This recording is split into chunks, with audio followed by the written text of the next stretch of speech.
Nós lamentamos todos aqueles combates em que não saímos vencedores. Mas esta é uma noite onde, num balanço geral, nós somos, efetivamente, objetivamente, os grandes vencedores. Eu não sei dizer isto de outra maneira. O Partido Socialista voltou. O Partido Socialista voltou como grande partido da alternativa política ao governo. Para aqueles que entendiam que o Partido Socialista estava numa perda definitiva de representatividade na sociedade portuguesa, o PS mostrou vitalidade e voltou, e os portugueses voltaram a confiar no Partido Socialista. Eu sempre disse que não há partidos de poder sem serem partidos autárquicos. Hoje demos esse primeiro passo, mas ainda estamos longe dos objetivos a que nos tínhamos proposto. Este partido já não luta para ficar em segundo nem em terceiro.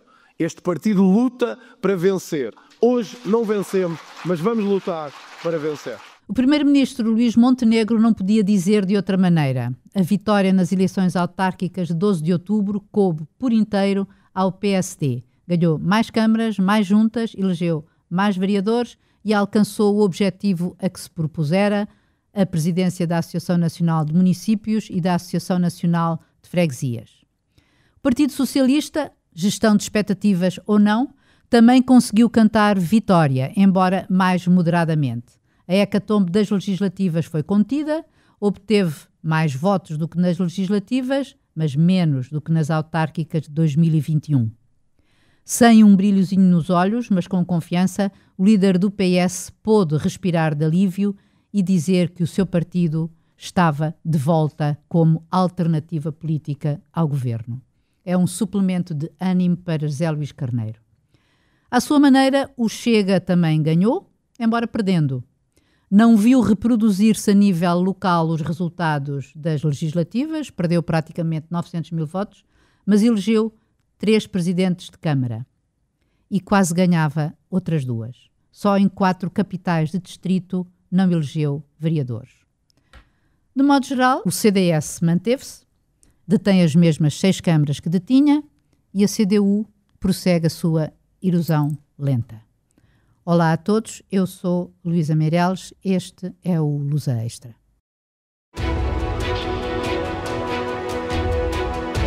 Lusa Extra, um podcast da agência Lusa. Comigo estão a Rosário Salvado, jornalista da editoria País, com a pasta das autárquicas, o Pedro Moraes Fonseca, jornalista de política, e o Miguel Sousa Pinto, coordenador da delegação do Porto. Pedro, disse que estas eleições confirmaram que, afinal, o bipartidarismo continua vivo e bem vivo. É mesmo assim ou nós não podemos considerar outros dados nestas eleições autárquicas? O PSD e o PS juntos têm a grande maioria das câmaras e na maioria das câmaras municipais do país, de sul a norte, foram disputadas entre o PSD e o PS, ou em coligações lideradas pelo PSD, por aí. Portanto, quem antecipava que a ingovernabilidade que tem caracterizado a vida parlamentar e no plano das eleições legislativas se traduzisse também no resultado das eleições autárquicas, isso não aconteceu. Há 233 maiorias absolutas em 308 concelhos. Que é muito. Que é muito. Houve um setor do PSD mais ligado a Pedro Passos Coelho que durante a campanha eleitoral falou que era preciso terminar com as linhas vermelhas e porque senão haveria essa ingovernabilidade na maioria dos municípios. Isto pressupunha que o Chega entrasse em força na grande maioria dos municípios da região de Lisboa para sul do país. Isso não aconteceu. O Chega acabou por ter resultados muito limitados, mesmo em número de vereadores eleitos, e teve 3 vitórias, uma na Madeira, outra no Algarve e outra no distrito de Santarém, muito explicados por fenómenos muito locais, a Albufeira, o turismo, entroncamento, o fim do nó ferroviário e num conselho em que em 2019 o Bloco de Esquerda e o PCP representavam mais de 20% no entroncamento, e onde o Chega ganhou nas legislativas de 2025. Portanto, são fenómenos muito locais. Agora, da escolha autárquica, aquilo que prevalece no país é ainda uma escolha entre o PSD e o PS. Sim, mas Miguel, tu achas que também esta leitura dos resultados autárquicos também tem a ver com uma certa gestão de expectativas, porque temia-se que, ou havia quem dissesse, que o Chega podia arrebatar muito, que o PS podia voltar a perder, e no fundo isto não aconteceu. Foi tudo também uma questão de expectativas ou houve uma mudança? Eu acredito que era uma questão de expectativas. As leituras nacionais não podem ser colocadas num universo mais local. A figura do candidato ou dos candidatos é extraordinariamente relevante. As grandes questões ideológicas de fundo que estão em discussão a nível nacional à volta da imigração e de outras questões em vários locais do país não se colocam ou colocam-se de forma diferenciada. Ou no Porto, por exemplo, coloca-se de uma forma muito diferente do que se coloca em Lisboa. E isso acho que no momento da verdade foi levado em conta a figura do candidato, as figuras das próprias listas. Não há grande carga ideológica. Por exemplo, no debate do Porto houve diferenças claras de programas para a cidade, não propriamente grandes diferenças em termos de algum tipo de debate ideológico. Isso faz com que, nesse momento, a pessoa vote mais em conformidade com aquilo que são a governabilidade da cidade, se quisermos. Sendo que, feita esta primeira geometria política no dia próprio das eleições, e o caso do Porto tem ninguém tem maioria absoluta, haverá um segundo momento em que se vai definir uma nova geometria, que é com quem é que o novo Presidente de Câmara, Pedro Duarte, vai fazer coligação. Espera, mas isso, nós podemos depois debater esse assunto, porque eu acho que isso não acontece só no Porto, não é? É uma interrogação que se coloca em relação a muitos outros municípios. E eu gostava de perguntar à Rosário se ela efetivamente considera que nas eleições autárquicas, nós já sabemos, e o Miguel disse-o, há mais voto de proximidade do que ideológico. Mas a verdade é que nas grandes metrópoles também funciona o voto ideológico. Ou o que é que tu achas? Creio que sim, porque as grandes metrópoles para já, têm uma conotação mais política nas pessoas que querem ser presidentes ou autarcas, e não há tanta aquela proximidade como há nas autarquias mais pequenas, onde as pessoas geralmente todas se conhecem. Em relação às autarquias maiores, pronto, de facto há mais candidatos que são figuras públicas da política nacional, digamos, enquanto que nas autarquias mais pequenas é mais o vizinho, o senhor que toda a gente conhece, o senhor da mercearia, até o senhor que é o advogado lá do sítio, e isso aí depois, obviamente, que leva a considerações sobre projetos muito próprios ou até algum desgaste do presidente que já estava, porque houve bastantes alterações, porque já estava toda a gente cansada de determinados projetos e, pronto, de 4 em 4 anos as pessoas podem escolher. E nas câmaras grandes também é verdade que, às vezes, e isso tem acontecido na política portuguesa, a Câmara ou a candidatura a Presidente da Câmara também é um trampolim para um voo até de política nacional. Sim, é de facto. Está desde a limitação de mandatos começa a ser mais difícil, porque as pessoas acabam por estar na Câmara apenas os 3 anos e depois aquilo que eu denoto é que muitos deles querem voltar, passam um mandato sem estarem na Câmara, mas depois voltam a ser candidatos. Isto acontece assim num número elevado de câmaras também. O que acontece é que nem todos conseguem, porque de facto as pessoas têm um tempo. Claro. Pedro, Lisboa e Porto eram as duas metrópoles apetecidas. O Porto porque Rui Moreira acabava os seus 3 mandatos, portanto era um independente, e Lisboa, porque houve uma renhida luta que afinal não se concretizou.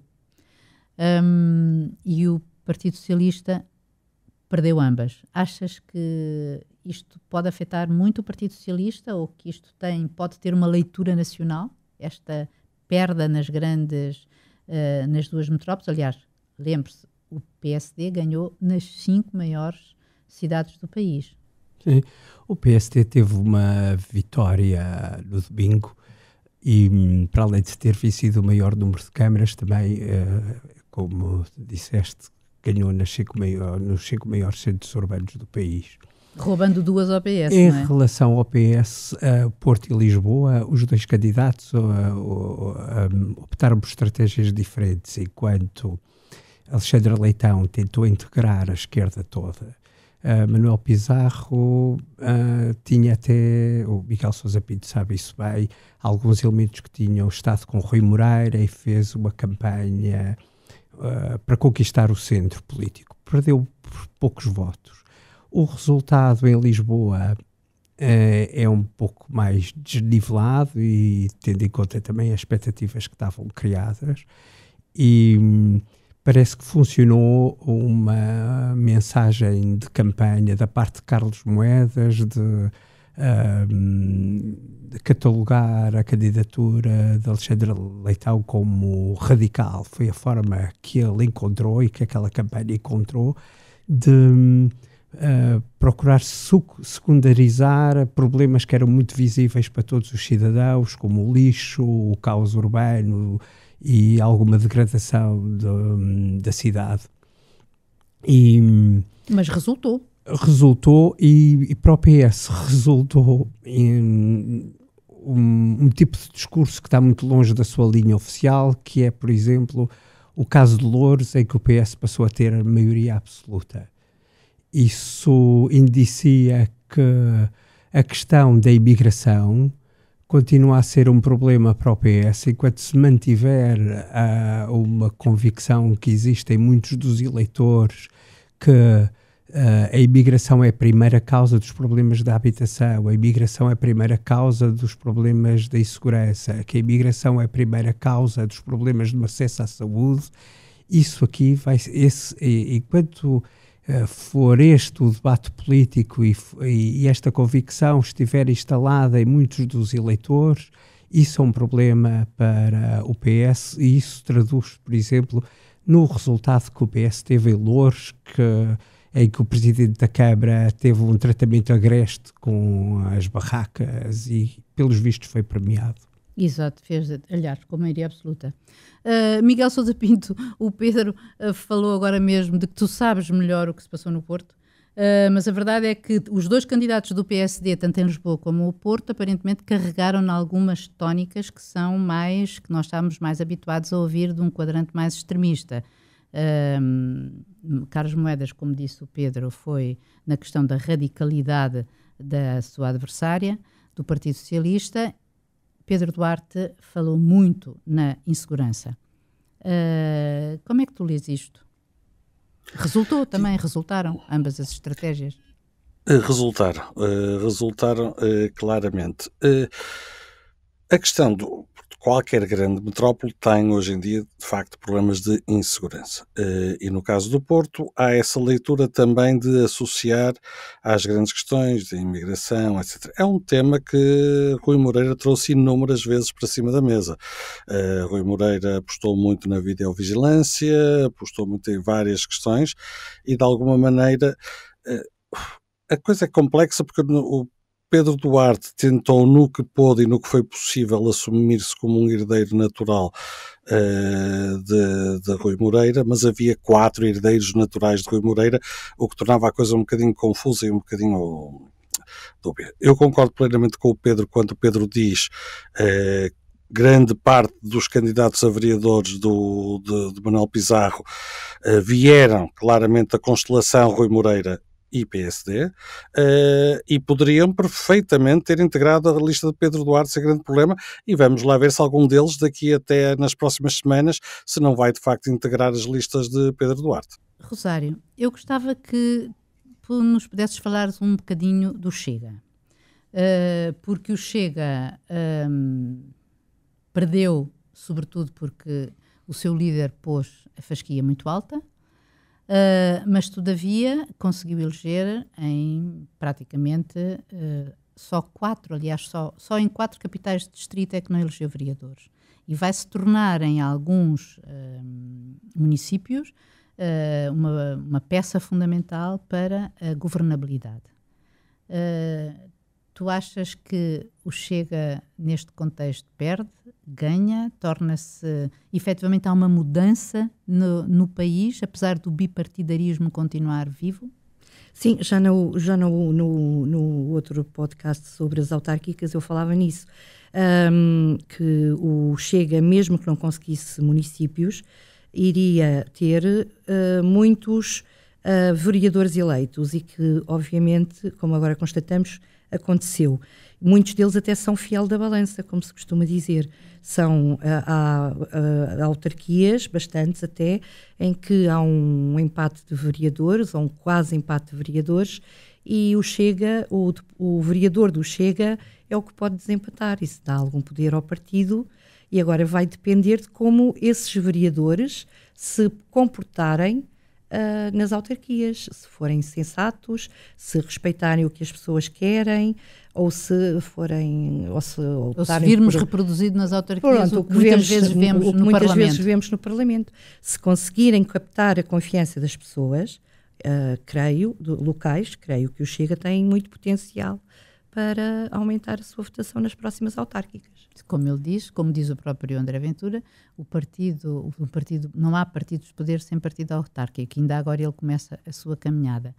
De qualquer modo, Pedro, a verdade é que hoje estamos a falar do balanço das autárquicas, em que aparentemente, portanto, o Chega é um derrotado, mas já estamos a começar a pensar nas presidenciais. E aí vai ser André Ventura o tempo todo, da parte do Chega, não é? Como é que encaras esta dualidade? Vai ser outra eleição em que o Chega e André Ventura vão ter um grande protagonismo, pelo menos na primeira volta. O PS tem aqui vai ter uma eleição presidencial difícil. Este fim de semana em Penafiel reúne a Comissão Nacional, tudo indica que vai ser dado o apoio oficial a António José Seguro. A questão agora é António José Seguro passar à segunda volta. Se não passar à segunda volta, há aqui um problema que pode, interno para a liderança de José Luís Carneiro, uma vez que a candidatura de António José Seguro está longe de ser consensual dentro do PS, e mesmo em alguns membros da Comissão Nacional que vão apoiar a decisão de endossar o apoio a António José Seguro, fazem-no como um mal menor e por não haver uma alternativa forte à esquerda. Portanto, é uma eleição muito difícil para a direção do PS, mais do que para a direção do PSD. Desde as legislativas de 2025, apesar de a questão estar esclarecida dentro da direção do PSD, com o candidato é Marcos Mendes, nota-se também aqui, não haverá aqui o empenhamento muito direto do Primeiro-Ministro de jogar tudo na eleição presidencial. Aliás, sim, tal como se verificou nestas autárquicas, não é? Sim, a grande questão aqui para estes dois partidos é terem que, para o PSD ou para o PS, é não terem o seu candidato da segunda volta. Mas, Miguel, como é que vês no Norte? Quer dizer, o Chega, apesar de tudo, tem uma penetração bastante menor. Mas tu achas que no Porto, por exemplo, onde Pedro Duarte disse que vai fazer alianças com todos, ou discutir com todos, debater com todos, tu achas que vai haver alguns problemas, digamos assim, antecipas alguns problemas de governabilidade, seja como for, ele foi muito muito, digamos que correto em relação aos seus adversários no discurso de vitória? Eu acho que não vai ter grandes problemas. Eu recordo que Rui Moreira, nas últimas eleições autárquicas, tendo perdido a maioria absoluta, foi resgatar uma candidata que integrava as listas do PS. E absorveu-a e ela lá ficou. Eu espero para ver se nos próximos dias haverá também algum resgate, algum elemento da lista do PS para possivelmente integrar o executivo de Pedro Duarte. O Jornal Público fala hoje de Fernando Paulo, que foi vereador de Rui Moreira. É um peso razoavelmente pesado no que diz respeito a políticas sociais e de educação na cidade, e já se fala, por exemplo, da possibilidade dele simplesmente transitar de uma lista para a outra e, a partir daí, se isso acontecer, Pedro Duarte passa a contar com uma situação mais vantajosa. Grande parte da lista do PS poderia perfeitamente integrar a lista de Pedro Duarte. Não há grandes rupturas ideológicas, não há nenhum choque que possa levar um candidato a dizer não, eu sou incapaz de fazer políticas deste partido, etc. Isso não vai acontecer. E acho que num primeiro momento o Pedro Duarte poderá eventualmente tentar essa via PS antes de optar pela do Chega, sendo que em limite acho que também não terá grandes problemas, porque o Pedro Duarte é uma figura de diálogo, a história dele fala por ele um bocado, é uma figura de consensos, de diálogo, portanto acho que esse problema não vai ser colocado no Porto. Rosário, diz-me uma coisa, tu achas como é que tu caracterizas o país que saiu destas eleições autárquicas? Eu acho que é o país em que todos ganharam, não é? É aquele país onde o PSD ganhou, o PS ganhou, todos ganharam. Objetivamente, quem ganhou foi o PSD. É um país diferente. Pelos resultados que nós vemos, as pessoas estavam muito cansadas. O país está diferente, ainda vamos ter de analisar. Relembro que, portanto, o PSD ganhou a Associação Nacional de Municípios. Além da Associação Nacional de Municípios, do Presidente, ainda vai ter de ser, vão eleger um conselho diretivo que vai ter representantes de vários partidos que também foram eleitos. Portanto, vamos ver como é que vão ficar as políticas nacionais em relação aos municípios, porque provavelmente vão mudar. E vamos ver, não tenho a tal bola de cristal. Agora, acho que do PSD também temos muito bons autarcas que podem liderar a Associação Nacional de Municípios. Acho que as pessoas quero também realçar que houve mais movimentos de cidadãos a concorrer, muitos dos quais são obviamente falsos movimentos de cidadãos. Efetivamente são o terceiro, digamos, maior partido, entre aspas, claro, destas eleições. Muitos deles vêm de pessoas que não conseguiram ser as escolhidas dos partidos, mas também há muitos, já mesmo muitos, de cidadãos que se uniram e que querem o melhor para as suas terras. Há algumas alterações, há um bocadinho mais de mulheres eleitas, não é muito ainda, mas pronto, são pessoas que as pessoas começaram a votar e achar normal votar. Eu já sou, eu volto à minha idade, já sou daquela idade em que era raríssimo vermos uma mulher à frente de uma Câmara, agora começa a ser mais normal, vereadoras, tudo certo. Temos partidos novos, o Nós Cidadãos, que é um partido que se formou, o Partido de Cidadãos tem 2 câmaras. Pronto, olha. Vamos ver. Vamos ver. Miguel, gostava de fazer uma pergunta. A Norte houve algumas mudanças significativas, quer dizer, Bragança e Viseu passaram do PSD para o PS, Guimarães, bastião do PS, passou para o PSD, Braga é um quase empate. Achas que o Norte está em ebulição? É assim, há certos Há certos municípios que viveram, digamos, uma determinada herança que passava de determinados autarcas razoavelmente carismáticos e que, em muitos casos, foram sucedidos por outra pessoa que mantinha viva essa chama, esse carisma do autarca fundador. Podemos ver, por exemplo, o caso de Guimarães. Guimarães teve o presidente António Magalhães, que fez a recuperação do centro histórico de Guimarães, que o transformou em património da humanidade. Isso deu ao PS, naquele momento e naquele contexto, um elan muito poderoso. Depois o sucessor aguentou durante anos um bocado a imagem de toda essa mística que foi criada. A alternância democrática é isto mesmo, não é? Ou seja, há um momento em que isso já não chega. Este exemplo que dei do PS para o PSD, podemos inverter e dar do PSD para o PS também com a mesma lógica. Ou seja, acho que aqui não me parece que seja uma coisa avassaladora de um sentido para o outro, parece-me que é casos de algum cansaço de um modelo. Ok. Uma última pergunta, Pedro. Lisboa. Tu achas que a não inclusão do PCP na coligação de esquerda do PS e Alexandre Leitão foi decisiva ou foi determinante para a perca Sim, para a perda, melhor dizendo? Matematicamente foi, porque os votos da coligação com o PCP dariam a vitória a Alexandre Leitão. Agora, houve sempre dois obstáculos também para o crescimento desta coligação.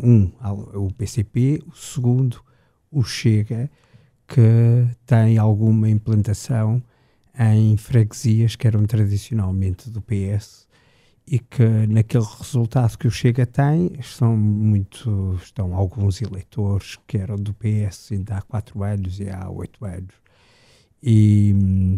Mas o PCP foi um dos fatores que derrotou Alexandre Leitão no domingo. E também ao fim do ciclo, não é? É. Bom, acho que chegamos ao fim do nosso episódio do Luz Extra. Muito obrigada a todos. No final da semana teremos mais. Uma produção da agência Lusa, disponível em lusa.pt e nas plataformas de podcast.